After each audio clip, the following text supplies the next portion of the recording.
Nesse caminhado, estudo da história da igreja, em que aqui nós estamos dando assim uma visão bem superficial, porque esse estudo exigiria muito mais tempo, nós gostaríamos agora de conversar um pouco sobre uma grande ou duas grandes dificuldades que a igreja viveu no século XIV. Século XIV, do ano 1300 até o ano 1400. Bem, aí nós tivemos dois fenômenos muito importantes. O primeiro deles foi o que ficou sendo chamado de cativeiro da Babilônia, onde os papas ficaram cerca de 70 anos na França, na cidade de Avignon, ao invés de ficar em Roma. Isso foi muito complicado para a igreja. E depois nós tivemos um período mais complicado ainda, de mais ou menos 40 anos, que foi o chamado Grande Cisma do Ocidente, onde houve vários antipapas. E a igreja chegou a ter, ao mesmo tempo, 3 papas. Né? Bom, então vamos por parte. A partir do ano 1300, era Papa Bonifácio VIII, um papa muito firme, um papa que inclusive estabeleceu pela primeira vez um ano santo em Roma, onde peregrinos do mundo inteiro vieram para Roma. Mas Bonifácio VIII era um papa assim muito duro e não era muito fácil o diálogo com ele. E ele teve um conflito muito grande com o imperador da época, Filipe IV o Belo, na França, e outros reis e outros imperadores ali também em Roma, na Alemanha. Mas o fato é que, a partir daí, por dificuldades em Roma, por conflitos em que as famílias romanas queriam muitas vezes dominar o papado, ditar ordens e assumir as próprias funções dentro da igreja, o Papa acabou se refugiando na França, na cidade de Avignon, num palácio que a igreja comprou ali na cidade de Avignon, que existe ainda hoje.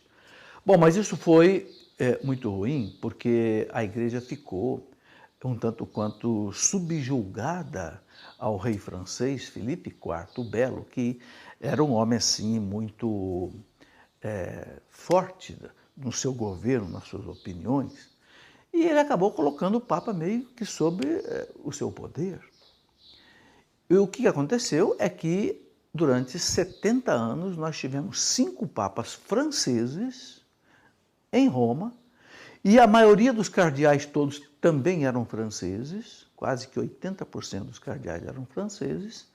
E qual é a consequência disso? Que Roma ficou praticamente abandonada, o Estado Pontifício, que estava lá dentro da Europa, né? Se a gente olhar o mapa aqui um pouquinho para visualizar isso, o Estado Pontifício, o Estado que pertencia ao Papa, era nessa região da Europa. Né? Só que o Papa não estava aqui, o Papa veio para a França, para Avignon. Então, como é que o Papa aqui na França, ele podia cuidar bem do Estado Pontifício que ficava aqui?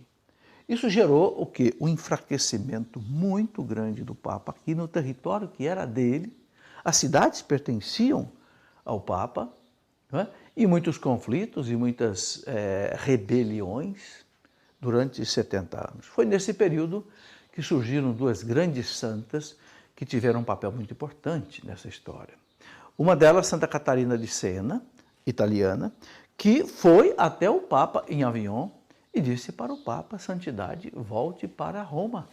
Volte para Roma porque eu sinto aqui na sua corte em Avignon o odor fétido do inferno. Santa Catarina, hoje doutora da igreja, era uma religiosa de 30 anos mais ou menos, quase analfabeta, mas que era uma santa e poderosa. E outra santa que trabalhou bastante para a volta do Papa para Roma foi uma santa da Suécia, Santa Brígida da Suécia, que nessa época morava em Roma, já tinha ficado viúva depois de ter 8 filhos e vivia aqui como uma consagrada franciscana.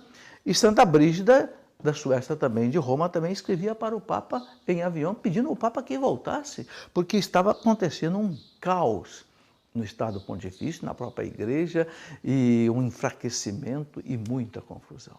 Felizmente, por volta aí de 1360 e pouco, 1370, o Papa, então, Gregório XI, voltou para a Itália. Foi uma grande festa em Roma, porque o Papa voltou para a Itália e conseguiu, então, começar a reorganização de todo o território pontifício.